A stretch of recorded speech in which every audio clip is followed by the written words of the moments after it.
किती सुंदर दिसतोय ना मंडळी आकाश पाळणा. तर चला मग जाऊयात मेळ्यात. नमस्ते मंडळी, कसे आहात सर्वजण. Welcome to Malvika blog. आणि आम्ही निघालो आहोत आकाश पाळणा बघायला. म्हणजे ॲक्च्युली काय झालं होतं, मागच्या वेळेस जेव्हा मी माझ्या मिस्टरांना घेऊन गेली होती मॉलला शॉपिंग करण्यासाठी, तर तेव्हा मी आकाश पाळणा बघितला होता गाडीमधून. तर मी असं त्यावेळेस अट्टाच केला होता माझ्या मिस्टरांकडे की मला आकाश पाळण्यामध्ये बसायचं आहे म्हणून आणि मला मेळ्यात जायचं आहे म्हणून. तर ते अचानक पिकनिकला निघून गेले आणि आमचा मेळ्याचा जो प्लॅन आहे तो रद्द झाला होता. आणि मग नंतर हे बघा यांचा गोंधळ चालू आहे. हे बघा हे बघा हे बघा, प्रचंड गोंधळ. हां, जायचं आहे माहिती आहे म्हणून इतका गोंधळ चालू आहे. तर मला जायचं होतं त्या मेळ्यामध्ये आणि मी ॲड्रेसही सर्च करत होती इंटरनेटवर वगैरे, पण मला काही प्रॉपर ॲड्रेस मिळाला नव्हता. त्याच्यामुळे मिस्टर याची वाट बघितली आणि फायनली मिस्टर आलेले आहे. तर आता आम्ही निघत आहोत सगळी फॅमिली मस्तपैकी आकाश पाळणा बघायला. आणि असा मेळा वगैरे लागला मंडळी आणि जायचं नाही असं कधी होईल का. तर चला आपण आता मस्तपैकी मेळ्यात भेटूयात. आणि म्हणल्याप्रमाणे मंडळी आम्ही निघालो होतो मेळा बघण्यास. आणि हा जो मेळा लागला होता तो लागला होता वारजेचा, म्हणजे वारजेला लागला होता.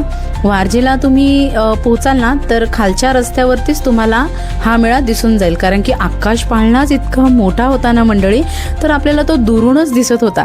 जसे की तुम्ही बघूच शकतात, मी हे ॲक्च्युली बाहेरचं शूट केलेलं आहे. जसे की आम्ही रस्त्यावरती होतो आणि आम्हाला आकाश पाळणा तो दिसत होता. आणि हे बघा, हे जे आहे ना हे फ्रंट गेट आहे, इथून एंट्री करायची आहे. ॲक्च्युली तिथं आपण जेव्हा जातो ना तेव्हा आपल्याला एंट्री गेट कुठून आहे हे कळतच नाही, म्हणजे थोड्या वेळापुरता ना आपल्याला समजतच नाही की एंट्री कुठून आहे म्हणून. तर हे जे बोर्ड आहे ना वारजे फूड जंक्शन म्हणून, तर इकडनं आपल्याला एंट्री करायची होती. तर जाता क्षणी ना मंडळी तुम्ही बघा, खूप मस्त वाटत होता, कारण की खूप दिवसांनी मी असा मेळात किंवा जत्रा म्हणा म्हणजे काय असेल ते तिकडे जात होते. आणि हे बघा, हे तर मी खालीच बघूनच मला थोडंसं चक्कर आल्यासारखं होत होतं की बाप रे, हे किती डेंजर दिसतंय म्हणून तरीसुद्धा. आणि हे बघा, हे माझं फेवरेट आहे आणि आता आपण ह्याच्यामध्ये बसणार आहोत, कारण की मला याच्यामध्ये खूप मज्जा येते. खूप आधी मी गेली होती जत्रेमध्ये, पण आता खूप वर्षानंतर मी जत्रेमध्ये आलेली आहे. ह्याच्यामध्ये मंडळी कोणाकोणाला मज्जा येते मला कमेंट्सद्वारे नक्कीच कळवा बरं का मंडळी तुम्ही. आणि याच्यामध्ये बसायला ना माझ्या मम्मीलासुद्धा भीती वाटत होती, म्हणजे ती पण थोडीशी घाबरत होती, कारण की ती पण भरपूर वर्षानंतर बसत होती. आणि माझा भाचासुद्धा होता, मज्जा करत होतो छानपैकी. तर चला मग आपण आता ह्या राईड्सची मज्जा घेऊयात.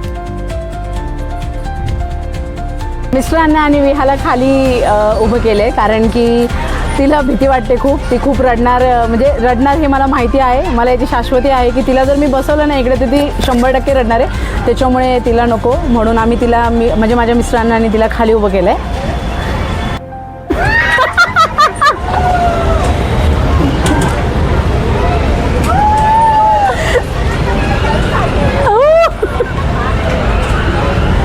चालू झालेलं आहे का साईडून मोबाईल.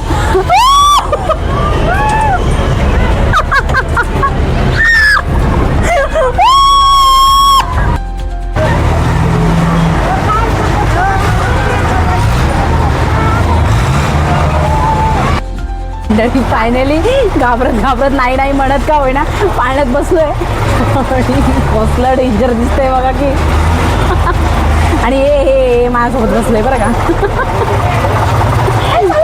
चला बाबा आता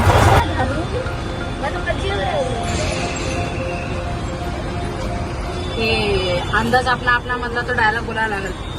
राम राम राम राम राम राम राम राम राम राम राम.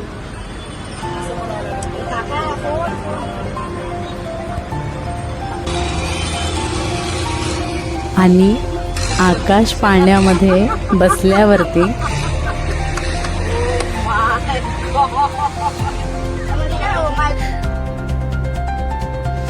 माझी परिस्थिती बघा मंडळी तुम्ही, एकदम डेंजर झाली होती. आणि मी कंटिन्युअसली मम्मीचंच नाव घेत होते आपल्यावर. म्हणजे जेव्हा असं काही वाटतं ना भीतीदायक घटना कुठल्या घडतात ना, तेव्हा आपल्याला फक्त आपली आईच आठवत असते. आणि मला कंटिन्यू माझी आईच आठवत होती, जे की ती खालीच उभी होती, कारण की तिला पण आकाश पाळणा प्रचंड भीती वाटत असते. तिला पण आकाश पाळण्यामध्ये बसायला. त्याच्यामुळे तिने मला पहिलेच सांगितलं होतं की मी काही येणार नाही म्हणून. तर मी, माझे मिस्टर आणि माझा भाचा बसला होता. आणि माझा भाचा ना माझी खूप मजा घेत होता, कारण की मी प्रचंड घाबरत होती, जे की तुम्हाला दिसते माझ्या फेसवरून. खरं सांगायला गेलं ना मंडळी, की आपल्याला घरकाम एवढं असतं की काही स्त्रिया घराबाहेर पडूच शकत नाही. म्हणजे मला खरंच असं वाटतं की खूप दिवसानंतर मी अशा गोष्टी करत होते. म्हणजे मोस्ट ऑफ मी फिरत असते, माझे मिस्टर मला फिरवत असतात. बट तरीसुद्धा मला असं जे एन्जॉय करायला काल जे भेटलं ना, म्हणजे ही ॲक्च्युली आमची कालची व्हिडिओ आहे. म्हणजे आम्ही काल गेलो होतो मेळ्यात, खूप एन्जॉय केला मी. मला खरंच खूप छान वाटलं की चल बाबा थोडा वेळ का होईना आपण स्वतःला दिला आहे. आणि खरं सांगू का, एकटं कुठेही जाण्यात मजा नाही आहे. आपल्याला आपली फॅमिली आणि आपले मिस्टर खरंच महत्त्वाचे आहेत, जिकडे का जायना. पण मला असं वाटतं की माझी फॅमिली आणि माझे मिस्टर जे आहे ना, ते माझ्यासोबतच असले पाहिजे कायम. तर तुम्ही बघू शकता हा गेम कोणाकोणाला आठवतो मला सांगा.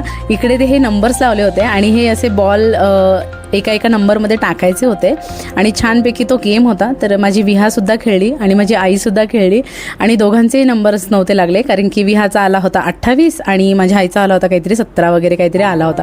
तर त्याच्यावर काहीही गिफ्ट नव्हतं आणि ते नंबर्स नाही का लावलेले होते, त्या नंबरापैकी एक जर नंबर आला तर तुम्हाला काहीतरी गिफ्ट तुम्हाला मिळणार होतं. असा तो गेम होता. म्हणजे ऑफकोर्स सगळ्यांनी खेळलाच असेल, म्हणजे जे कोणी जत्रेत तर आपण सारखं जात असतो.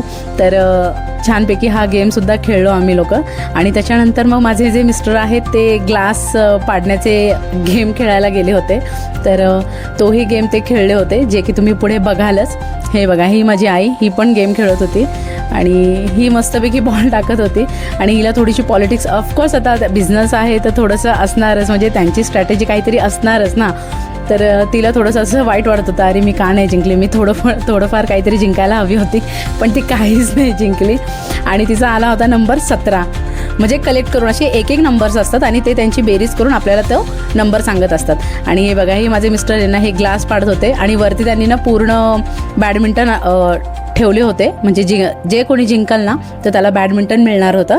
तर ते वरतीच ठेवले होते. त्याच्यामुळे माझ्या मिस्टरांची हाईट फार आहे, त्याच्यामुळे त्यांना असं बॉल फेकायला नाही का थोडीशी अडचण होत होती. त्याच्यामुळे ते त्यांच्याशी आर्ग्युमेंट करत होते की हे तू का टांगला आहेस म्हणून, मी बॉल फेकतोय तर तिकडे तो जात नाही आहे म्हणून. तर नंतर मग त्यांनी समजवलं आणि मग बॉल त्यांनी फेकला आणि तुम्ही बघू शकता रिझल्ट काय होता. हे सगळे ग्लासेस पाडायचे होते, बट त्यांच्याकडनं 2च पडले, बाकी ते राहून गेले.